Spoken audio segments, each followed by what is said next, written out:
புரட்சியை செய்வோம். நாங்களும் அப்படி நம்பி தான் உள்ள வந்தோம். படிக்கிற காலத்தில் புரட்சியெல்லாம் வரும்னு நம்பினால நானும் ஒரு ஆள். அதுக்கப்புறம் தான் அதுக்கு இந்தியாவுக்குள்ள ஏற்பாடே கிடையாதுன்றது புரிஞ்சிச்சு. அதை நீங்க பாத்தீங்கன்னா ரொம்ப அழகா வசனமா வச்சிருந்தாரு. ஆயுத புரட்சின்ற பேரெல்லாம் ஜனநாயக நாட்டுல செல்லுபடியாதுங்க. இங்க மக்களை திரட்டி அதிகாரத்திற்கு எதிராக ஒருங்கிணைந்தா மட்டும்தான் மாற்றம் வரும். அதை அவர் வசனமா வைக்கிறாரு. அந்த ஒரு வசனத்துக்காக தான் இந்த மேடைக்கு வந்தேன்.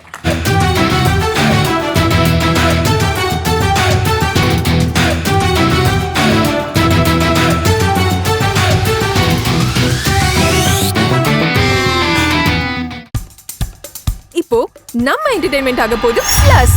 என்னது 5+ OTTs, 800+ blockbuster movies, அதுவும் 1+, 2+, 3+, multi+ languagesலயா? Exclusive movies, brand new web series, இன்ட்ரெஸ்டிங்கான ஷார்ட் மூவிஸ். வாவ், இதுல இவ்ளோ பிளஸ் இருக்கா? இதுல இருக்க ஒரே ஒரு மைனஸ், அதுவும் நமக்கு பிளஸ் தான். மத்த எல்லா OTT-யை விட மைனஸ் பிரைஸ்ல, அதுவும் ஒரு நாளுக்கு ₹1 தான். OTT Plus டவுன்லோட் பண்ணி நான் என் சந்தோஷத்தை பிளஸ் ஆக்கிட்டேன். அப்ப நீங்க OTT Plus, இது ஆல் இன் ஒன் ஆப். உடனே டவுன்லோட் பண்ணுங்க. OTT Plus, இதுல எல்லாமே பிளஸ். இன்னல் உற்றிடும் போததற்கு அஞ்சும், ஏழையராயி இனி மண்ணில் துஞ்சும், தன்னலம் பேணி இழித்தொழில் புரியும், தாய் திரு நாடனில் இனி கைவிரியும். தன்னலம் பேணி இழித்தொழில் புரியும், தாய் திரு நாடனில் இனி கைவிரியும். ரொம்ப அற்புதமாக ஒரு மனசுக்கு நிறைவான, அரசியலுக்கு நெருக்கமான, சமகால அரசியலை பேசி இருக்கிற அறம் செய் திரைக்குழுவிற்கு என்னுடைய மனமார்ந்த பாராட்டுகளும் நன்றிகளும். இங்க நான் நிக்கிறேன் அப்படின்னா இந்த படத்தோட ஒரு சின்ன தொடர்பு இருக்குன்னு நான் நம்புறேன். ஏன்னா இதுல செந்தாரகை என்கிற ஒரு கதாபாத்திரம், இந்த அரசியல் மாற்றம் என்பது சமூக மாற்றத்தினால் வரும் என்று நம்பக்கூடிய, அரசியலை பின்பற்றி சமூகத்தை ஒருங்கிணைக்கக்கூடிய ஒரு கேரக்டரா இருக்கு. எனக்கு ரொம்ப சந்தோஷம். இந்த இடத்துல நான் நிக்கிறதுக்கும் அதுதான் காரணம். எனக்கும் அதிலே நம்பிக்கை இருக்கிறது. தமிழகத்திலே பெண்கள் அரசியலாக, ஏன் உலகத்தில் பெண்கள் அரசியலை புரிந்து கொண்டு அரசியலாக இருந்தார்கள் என்றால் சமூக மாற்றம் நிச்சயம் நடக்கும் என்று நம்புகிற ஒரு ஆள். எனவே இந்த படம் எனக்கு ரொம்ப நெருக்கமா நான் ஃபீல் பண்ணேன். படக்குழுவே ரொம்ப ஜாலியான மூட்ல இருக்கிறாங்க. எனக்கு ரொம்ப சந்தோஷமா இருந்தது. நல்ல படம். எனக்கு ப்ரொடியூசர் பேசும்போது சொன்னாங்க, ஒரு அரசியலை நான் தெரிஞ்சுக்கிட்டேன்னு. ரொம்ப எனக்கு சந்தோஷமா இருந்தது உங்க பேச்சு. ஏன் தெரியுங்களா, இந்தியாவில் தமிழ்நாட்டில் 90% பேர் என்ன நினைக்கிறது தெரியுமா, அரசியல் ஐயோ அதெல்லாம் எனக்கு எதுக்குப்பா, அதெல்லாம் நமக்கு தெரியாதுப்பா, எதுக்குங்க சம்மந்தம் இல்லாம அதை பேசணும் அப்படின்னு நிறைய பேர் கேட்கிற வழக்கம் உண்டு. நான் சொல்றேன், அரசியல் இல்லாம ஒரு தனி மனிதனுடைய வாழ்க்கையே கிடையாது. என் தட்டுல என்ன சோறு இருக்கணும் தீர்மானிக்கிறது அரசியலாக மட்டும்தான் இருக்கு. நான் என்ன சாப்பிடணும், நான் என்ன உடுக்கணும், நான் என்ன பேசணும், நான் படிக்கணுமா, நான் வேலைக்கு போகணுமா, நான் என்ன செய்யணும் தீர்மானிக்க ஒரு அரசியல் இருக்குதுடா. அதுல நம்ம பார்வையாளராக இருக்க போகிறோமா, பங்கேற்பாளராக இருக்க போகிறோமா, அதுதான் கேள்வி. இந்த படம் அதைத்தான் நான் கேட்கறதா புரிஞ்சுக்கிறேன். இந்த காட்டின காட்சிகள் அதைத்தான் டைரக்டர்லாம் ரொம்ப பயந்துட வேண்டாம். இது தமிழ்நாடு, இங்க அரசியல் எடுபடும். அரசியல் பேசுற அத்தனை பேருக்கும் எல்லாரும் கொண்டாடி தீர்ப்பாங்க. சமகால அரசியலை பேசணும். ஒரு கலைஞனுக்கும் படைப்பாளிக்கும் முக்கியமான பொறுப்பு என்ன தெரியுங்களா, ஒரு படைப்பாளி அரசியலை பேசணும். அது அவருடைய கடமை நான் நினைக்கிறேன். ஏன்னா இது காலங்காலமாக இந்த நாட்டினுடைய விடுதலைக்காக போராடி கொண்டிருந்த போது நாடகத்துல வந்த முருகன் அரசியல் பேசினார். முருகன் அரசியல் பேசினார். வள்ளி திருமண நாடகம் நடக்கும், ஆனா முருகன் அரசியல் பேசினாரு. வெளிநாட்டுக்காரர்களை பார்த்து கேள்வி கேட்டாரு, வெள்ள வெள்ள கொக்கே, வெள்ளாட்டங்கொக்கே, தேம்ஸ் நதி கொக்கேன்னு கேட்டாரு. அரசியல் பேசினாரு, விடுதலை கிடைச்சது. ஏன் கலைஞர்கள் அரசியல் பேசணும் நாங்களாம் எதிர்பார்க்கிறோம் அப்படின்னா, நான் 18 வயசுல மாணவர் சங்கத்துல அரசியல்ல உள்ள வந்தவன். மாணவர் சங்கத்தினுடைய தலைவரா நான் உள்ள வந்தேன். இன்னைக்கு வரையும் ஒரு இடதுசாரி கம்யூனிச இயக்கத்துக்குள்ள ஒரு சாதாரண தொண்டரா பயணம் பண்ணிட்டே இருக்கேன். அவ்வளவு அவமானங்கள், புறக்கணிப்புகள் தாண்டி தான் எல்லாருடைய பயணமுமே கூட. ஆனால் இந்த அரசியல் வாழ்க்கை ரொம்ப முக்கியமானது நான் புரிஞ்சுக்கிறேன். ஏன் சொல்றேன் அப்படின்னா, சப்தர்கஸ்மின்னு ஒருத்தர் நீங்க பார்த்திருப்பீங்க, கேள்விப்பட்டிருப்பீங்க. வீதி நாடக கலைஞன் சப்தர்கஸ்மி, ஒரு பேராசிரியரும் கூட. டெல்லி மாநகர வீதியில வீதி நாடகத்தை போடுறாங்க. அன்னைக்கு ஆழக்கூடிய அங்க இருக்கிற அரசு அவரை அடிச்சு சாக்கடைக்குள்ள தூக்கி போடுறாங்க. அவர் இறந்து போயிடுறாரு. பேர் சப்தர்கஸ்மி. அவர் போட்ட நாடகத்தினுடைய பெயர் ஹல்லா போல், உறக்க சொல் என்கிற நாடகம். செத்துட்டாரு, ஒரு வாரம் ஆகுது. அதே இடத்துல அவங்களுடைய இணையர் மனைவி மாலாஸ்ரீ அந்த நாடகத்தை போடுகிறார். ஒருத்தரும் நடிக்க வரல, பயந்தாங்க. ஆனா அந்த அம்மா விடல.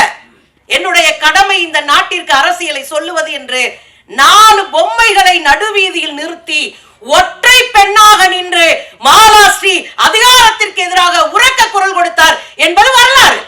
சோ கலைஞர்கள் அரசியல் பேசணுங்க. ஐ திங்க் இந்த படம் முழுக்க முழுக்க சமகால அரசியலை பேசுது. எனக்கு ரொம்ப சந்தோஷமா இருந்தது. ஏன்னா சமகால அரசியலை நாங்க தான் கத்திட்டு இருக்கோம்னா 1000 மேடைகளில் பேசுவதை விட ஒரு படம் போதுங்க, அருமையா போய் மக்களுக்கு மத்தியில கொண்டு போய் நிற்கும். நீங்க ஜெய் பீம்னு ஒரு படம் காமிச்சாங்கல்ல, பழங்குடி மக்களின் மீது சாதிய ரீதியாக அதிகாரம் எவ்வளவு வன்முறைகளை செய்கிறது என்று நம்ம பார்த்தோம். அந்த படத்தை பார்த்து சீனாக்காரன் அழுதான். ஏன் தெரியுங்களா? அந்த படமும் அரசியல் பேசியது. அரசியல் பேசுகிற படங்கள் ஒரு மிக முக்கியமான இடத்தை, வரலாற்று சிறப்புமிக்க இடத்தை பிடிக்கும் என்று நான் நினைக்கிறேன். இந்த பாடல்கள் குறித்து எனக்கு வேறுபாடு உண்டு. அந்த பாட்டெல்லாம் எங்க தோழர் சேப்பாருன்னு யோசிச்சுட்டே இருந்தேன். அதுதான் ஜாகுவார் தங்க அண்ணாட்ட கேட்டேன், இந்த பாட்டெல்லாம் எந்த இடத்துல சேப்பா? படம் சீரியஸா இருக்கு, படம் அவ்வளோ அழகா போகுது. அதில் எனக்கு ரொம்ப பிடிச்சத டைரக்டர்கிட்ட சொல்லிடுறேன். நீங்க தானே கதை வசனம்லாம் எழுதுனீங்க. உடனே ஆயுத புரட்சி செய்வோம், நாங்களாம் அப்படி நம்பிதான் உள்ள வந்தோம். படிக்கிற காலத்துல புரட்சியெல்லாம் வரும்னு நம்பினால நானும் ஒரு ஆளு. அதுக்கப்புறம் தான் அதுக்கு இந்தியாவுக்குள்ள ஏற்பாடே கிடையாதுன்றது புரிஞ்சிச்சு. அதை நீங்க பாத்தீங்கன்னா ரொம்ப அழகா வசனமா வச்சிருந்தாரு. ஆயுத புரட்சின்ற பேரெல்லாம் ஜனநாயக நாட்டுல செல்லுபடியாதுங்க. இங்க மக்களை திரட்டி அதிகாரத்திற்கு எதிராக ஒருங்கிணைந்தா மட்டும்தான் மாற்றம் வரும். அதை ஒரு வசனமா வைக்கிறாரு. அந்த ஒரு வசனத்துக்காக தான் இந்த மேடைக்கு வந்தேன். ஏன்னா சினிமாக்குள்ள நான் என்ன பண்ண போறேன்? நான் ஜாகுவார் தங்க அண்ணனா யாரு அப்படின்னு கையது ஜீவா சார் ரொம்ப நிறைய படத்துல பார்த்துருக்கேன். ரொம்ப நகைச்சுவை, இயல்பாவே நகைச்சுவையா இருக்கிறார். ரொம்ப சந்தோஷம் உங்களை எல்லாம் பார்த்தது. ஏன்னா நாங்க சீரியஸாவே இருக்கிறாளுங்க, வெறப்பா நின்றுகிட்டே பேசிட்டு இருக்கிற ஆளுங்க. திரைத்துறைக்குள்ள இத்தனை கலகலப்பா இவ்வளோ அழகா பேசியிருக்கிறாங்க அப்படின்னு பார்க்கும்போது எனக்கு ரொம்ப சந்தோஷமா இருந்தது. 42 கட்டு ரொம்ப கம்மி இல்ல, நான் அப்படிதான் நினைக்கிறேன். இந்த படத்துக்கு இந்த வசனம்லாம் விட்டுருக்க மாட்டானுங்களே, எப்படி கிடைச்சது? ஏன்னா அந்த காலத்துல எரிமலை எப்படி பொறுக்கும் பாட்டா ரத்த சாட்டை எடுத்தால்னு எழுதிவிட்டாரு வைரமுத்து. தூக்கு ரத்தம் சாட்டைன்னு எழுதுற அளவுக்கு வந்துட்டீங்களா, வன்முறையா அப்படின்னு தூக்குன காலம்லாம் உண்டுன்னு கேள்விப்பட்டிருக்கேன். ஆனால் இந்த படம் சொல்லுகிற அரசியல் என் தமிழ் சமூகத்தின் எதிர்காலத்தை பேணி காக்கிற ஒரு அரசியலாக இருக்கும் என்று நான் நம்புறேன். அதுல எனக்கு ரொம்ப பிடிச்ச இடம் எது அப்படின்னு சொன்னா, பெண்களை அரசியலாக்குவது, அதுல நீட்டுக்காக போராடுவது. நான் என் மேல நிறைய கேஸ் இருக்கு. அந்த கேஸ் எல்லாம் நீட்டுல வந்த கேஸ் தான். இப்ப நான் நிறைய அலைஞ்சிட்டு இருக்கேன் கோர்ட்டுக்கு. நீட்டுக்கு இல்ல நாங்க இருக்கோங்க.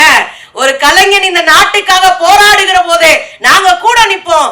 என்னுடைய சகோதரர்களை பாதுகாக்கிற பேரவனாக நாங்க களத்துல நிப்போம். அதெல்லாம் நீங்க தமிழ்நாடுங்க, இதுல கொண்டாடத்தான் ஆள் இருப்பாங்க. நீட்டு தேர்வுக்கான போராட்டம், ஒரே நாள்ல 3 குழந்தைங்க இறந்து போனாங்க. திடீர்னு ரோட்டை மறிச்சு இந்த சென்னையில உட்கார்ந்தேன். அது மேல கேஸ் போட்டுட்டு நீதிபதியே கேட்கிறாரு, இந்த அம்மாவுக்கு வேற வேலையே இல்லையா, எப்ப பார்த்தாலும் ரோட்லயே உட்கார்ந்துருக்கு அப்படின்னு. அப்படி நீதிபதியை மிரட்டியெல்லாம் நம்ம தீர்ப்பு சொல்ல வச்சாங்க, அது வேற விஷயம். ஆனால் திரைக்கலைஞனுக்கான மிகுந்த பொறுப்புணர்வோடு பேசியிருந்தாங்க. நான் ஒரே ஒரு விஷயம் மட்டும் சொல்லிட்டு போறேன். எனக்கு அரசியல் சாசன சட்டத்து மேல கோவப்பட்டிருந்தாரு டைரக்டர். அரசியல் சாசன சட்டம் தான் இன்னைக்கும் நம்மள மனுஷங்களா சமத்துவத்தோட நடத்துறது. அதை பாதுகாக்க வேண்டிய பெரும் பொறுப்பு நமக்கு இருக்கு. அரசியல் சாசன சட்டத்தை உடைக்கிற வேலையை இங்க அரசியல்வாதிகள் நிறைய செய்யறாங்க. நான் அதுக்குள்ள எல்லாம் போகல. சட்டம் ஓரளவுக்கு சரியா இருக்கு, ஆனா அதை பயன்பாட்டுக்கு இம்ப்ளிமெண்ட்டுக்கு கொண்டு வருகிற இடம் சரியில்லை என்பதை நம்ம சேர்த்து புரிஞ்சுக்கணும்னு நான் சகோதரர்கிட்ட பேசிக்கிறேன். சோ இந்த படத்தை பொறுத்தவரையும் நான் ஒரே ஒரு குரல் மாத்திரம் சொல்லிட்டு முடிச்சிடலாம்னு நினைக்கிறேன். ஏன்னா அதுக்கு மேல மக்கள் நொந்துருவாங்க. ரொம்ப சின்ன, உங்களுக்கு நல்லா தெரிஞ்ச ஒரு குரல் தான். காலத்தினால் செய்த நன்றி அப்படின்னு ஒரு குரல் இருக்கு. ரொம்ப சிம்பிள்.